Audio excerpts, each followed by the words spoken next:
ಮಾಜಿ ಪ್ರಧಾನಿ ಎಚ್.ಡಿ. ದೇವೇಗೌಡರ ಪತ್ನಿ ಚೆನ್ನಮ್ಮ ಅವರ ಪರಿಸ್ಥಿತಿ ಆರೋಗ್ಯದ ಸ್ಥಿತಿ ಈಗ ಗಂಭೀರವಾಗಿರುವಂತದ್ದು. ಕಳೆದ 3 ದಿನಗಳಿಂದ ಅವರು ಮಣಿಪಾಲ್ ಆಸ್ಪತ್ರೆಯಲ್ಲಿ ಚಿಕಿತ್ಸೆಯನ್ನು ಪಡ್ಕೋತಾ ಇದ್ದಾರೆ. ಅವರಿಗೆ ಉಸಿರಾಟದ ತೊಂದರೆ ಇರುವಂತದ್ದು. ಅದನ್ನ ಅವರು ಈಗ ಆರಂಭದ ದಿನಗಳಿಂದಲೂ ಕೂಡ ಈಗ ಹೆಚ್ಚಾಗ್ತಾ ಇದೆ ಅವರ ಉಸಿರಾಟದ ತೊಂದರೆ ಅಂತ ಹೇಳ್ತಾ ಹೋಗಬಹುದು. ಆಸ್ಪತ್ರೆಯಲ್ಲಿ ಅವರು ಚಿಕಿತ್ಸೆಯನ್ನು ಪಡ್ಕೋತಾ ಇದ್ರೂ ಕೂಡ ಈಗ ಗಂಭೀರವಾಗಿದೆ ಪರಿಸ್ಥಿತಿ. ಎಚ್.ಡಿ. ಅವರ ಪತ್ನಿ ಚೆನ್ನಮ್ಮ ಅವರ ಆರೋಗ್ಯ ಸ್ಥಿತಿ ಗಂಭೀರವಾಗಿದೆ. ಕಳೆದ 3 ದಿನಗಳಿಂದ ಮಣಿಪಾಲ್ ಆಸ್ಪತ್ರೆಯಲ್ಲಿ ಚಿಕಿತ್ಸೆಯನ್ನ ಪಡ್ಕೋತಾ ಇದ್ರು. ಉಸಿರಾಟದ ತೊಂದರೆಯನ್ನ ಎದುರಿಸ್ತಾ ಇದ್ದಾರೆ ಈಗಲೂ ಕೂಡ. ಇವತ್ತು ಬೆಳಗ್ಗೆ 7 ಗಂಟೆಗೆ ವೈದ್ಯರ ತಂಡ ಬಂದು ತಪಾಸಣೆಯನ್ನ ಕೂಡ ನಡೆಸುತ್ತೆ, ಮತ್ತೊಂದು ಹಂತದ ತಪಾಸಣೆಯನ್ನ. ಅದಾದ್ಮೇಲೆ ಚೆನ್ನಮ್ಮ ಅವರ ಆರೋಗ್ಯದ ಬಗ್ಗೆ ಮಾಹಿತಿಯನ್ನ ನೀಡುವಂತ ಸಾಧ್ಯತೆ ಕೂಡ ಇರುವಂತದ್ದು. ಇನ್ನು ನಿನ್ನೆ ಮಣಿಪಾಲ್ ಆಸ್ಪತ್ರೆಗೆ ಕುಟುಂಬ ಸದಸ್ಯರೆಲ್ಲರೂ ಕೂಡ ಆಗಮಿಸಿದ್ರು. ಪತ್ನಿಯ ಆರೋಗ್ಯವನ್ನ ವಿಚಾರಿಸಿ ಕಣ್ಣೀರು ಹಾಕ್ತಾರೆ ದೇವೇಗೌಡರು. ಮಣಿಪಾಲ್ ಆಸ್ಪತ್ರೆಗೆ ಭವಾನಿ ರೇವಣ್ಣ ಅವರು ಕೂಡ ಬಂದು ಭೇಟಿ ಮಾಡಿ ಅವರ ಆರೋಗ್ಯವನ್ನ ವಿಚಾರಿಸಿ ಹೋಗ್ತಾರೆ. ಚೆನ್ನಮ್ಮ ಅವರ ಆರೋಗ್ಯ ವಿಚಾರಿಸಿದ್ದಾರೆ ಸೊಸೆ ಭವಾನಿ ರೇವಣ್ಣ. ಎಚ್.ಡಿ. ದೇವೇಗೌಡರ ಪತ್ನಿ ಚೆನ್ನಮ್ಮ ಅವರ ಸ್ಥಿತಿ ಈಗ ಆರೋಗ್ಯ ಸ್ಥಿತಿ ಗಂಭೀರ ಆಗಿರುವಂತದ್ದು. ಮೊದಲಿಂದಲೂ ಅವರಿಗೆ ಉಸಿರಾಟದ ತೊಂದರೆ ಅಥವಾ ಹೆಚ್ಚಾಗಿ ಶೀತದ ಸಮಸ್ಯೆಗಳು ಉಂಟಾಗ್ತಾ ಇರುತ್ತೆ. ಅದು ಈಗ ವಯಸ್ಸಾಗ್ತಾ ಹೋದಂತೆ ವಯೋಸಹಜ ಅನ್ನೋ ರೀತಿಯಾಗಿ ಅವರಿಗೆ ಆರೋಗ್ಯದ ಸ್ಥಿತಿಯಲ್ಲಿ ಹೇರುಪೇರು ಆಗ್ತಾ ಇರುವಂಥದ್ದು. ಶೀತ ಆಗಿರಬಹುದು, ಕಾಯಿಲೆ, ನೆಗಡಿ ಹೆಚ್ಚಾಗಿ ಆಗ್ತಾ ಇರುವಂಥದ್ದು, ಉಸಿರಾಟಕ್ಕೆ ತೊಂದರೆ ಆಗ್ತಾ ಇತ್ತು. ಹಾಗಾಗಿ 3 ದಿನದಿಂದ ಮಣಿಪಾಲ್ ಆಸ್ಪತ್ರೆಯಲ್ಲಿ ಹೆಚ್ಚಿನ ಮಟ್ಟದ ಚಿಕಿತ್ಸೆಯನ್ನ ನೀಡಲಾಗ್ತಾ ಇತ್ತು.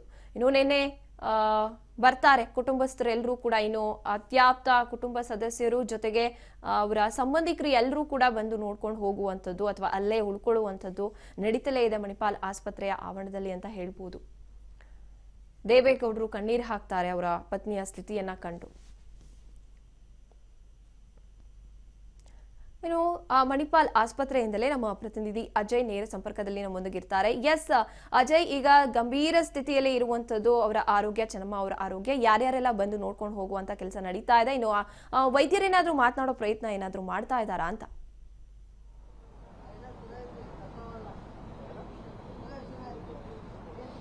ಖಂಡಿತ ಗಾಯತ್ರಿ, ಅಂದರೆ ಮಾಜಿ ಪ್ರಧಾನಿ ಎಚ್.ಡಿ. ದೇವೇಗೌಡ ಅವರ ಪತ್ನಿ ಚೆನ್ನಮ್ಮ ಸಾಕಷ್ಟು ಆರೋಗ್ಯದಲ್ಲಿ ಏರುಪೇರಾಗಿತ್ತು. ಹೀಗಾಗಿ ಕಳೆದ 3 ದಿನಗಳ ಹಿಂದೆ ಅಷ್ಟೇ ಬೆಂಗಳೂರಿನ ಬೊಮ್ಮನಹಳ್ಳಿ ಬಳಿ ಇರುವಂಥ ಮಣಿಪಾಲ್ ಖಾಸಗಿ ಆಸ್ಪತ್ರೆಯಲ್ಲಿ ಒಂದು ಹೆಚ್ಚಿನ ಚಿಕಿತ್ಸೆಗಾಗಿ ಅಡ್ಮಿಟ್ ಕೂಡ ಮಾಡಲಾಗಿತ್ತು. ಸದ್ಯ ನಾನು ಅದೇ ಆಸ್ಪತ್ರೆಯ ಮುಂಭಾಗದಲ್ಲಿದ್ದೀನಿ.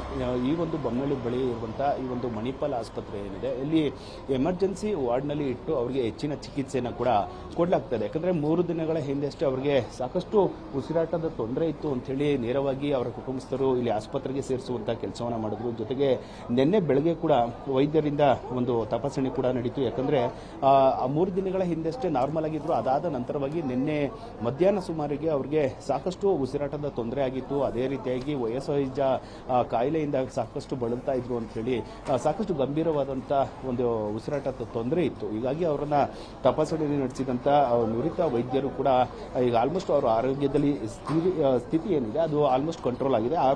ಅವರು ಆಲ್ಮೋಸ್ಟ್ ನಾರ್ಮಲ್ ಆಗಿ ಇದ್ದಾರೆ ಅನ್ನುವಂಥ ಮಾಹಿತಿ ಕೂಡ ಸಿಗ್ತಾ ಇದೆ. ಜೊತೆಗೆ ಅವರ ಕುಟುಂಬಸ್ಥರು ಕೂಡ ಸಾಕಷ್ಟು ಸಂಖ್ಯೆಯಲ್ಲಿ ಬಂದಿದ್ರು. ಅಂದ್ರೆ ಪತಿಯಾಗಿರುವಂಥ ಎಚ್.ಡಿ. ದೇವೇಗೌಡರ ಆಮೇಲೆ ಮಗ ಆಗಿರುವಂಥ ಎಚ್.ಡಿ. ಕುಮಾರಸ್ವಾಮಿ ಹಾಗೂ ರೇವಣ್ಣ ಅವರು ಕೂಡ ಭೇಟಿಯನ್ನು ಮಾಡಿದ್ರು. ನಂತರ ಅವರ ಆರೋಗ್ಯವನ್ನು ಕೂಡ ವಿಚಾರಿಸಿದ್ರು. ಇದೀಗ ಕೆಲವೇ ನಿಮಿಷಗಳ ಹಿಂದೆ ಅಷ್ಟೇ ಭವಾನಿ ರೇವಣ್ಣ ಅವರು ಕೂಡ ಭೇಟಿಯನ್ನು ಮಾಡಿದ್ರು. ಅಂದರೆ ಅವರು ತಡರಾತ್ರಿ ಆಸ್ಪತ್ರೆಗೆ ಬಂದಂಥ ಸಂದರ್ಭದಲ್ಲಿ ಕೂಡ ಅವ್ರ ಜೊತೆನೇ ಉಳ್ಕೊಂಡಿದ್ರು. ಇದೀಗ ಕೆಲವು ನಿಮಿಷಗಳ ಹಿಂದಷ್ಟೇ ಅವರು ಇಲ್ಲಿಂದ ಹೊರಟಿದ್ದಾರೆ. ಜೊತೆಗೆ ನಿನ್ನೆ ಮಾತನಾಡುವಂಥ ಸಂದರ್ಭದಲ್ಲಿ ಕೂಡ ಎಚ್.ಡಿ. ದೇವೇಗೌಡರು ಕೂಡ ಒಂದು ಕಣ್ಣೀರನ್ನು ಹಾಕ್ತಾ ಇದ್ರು.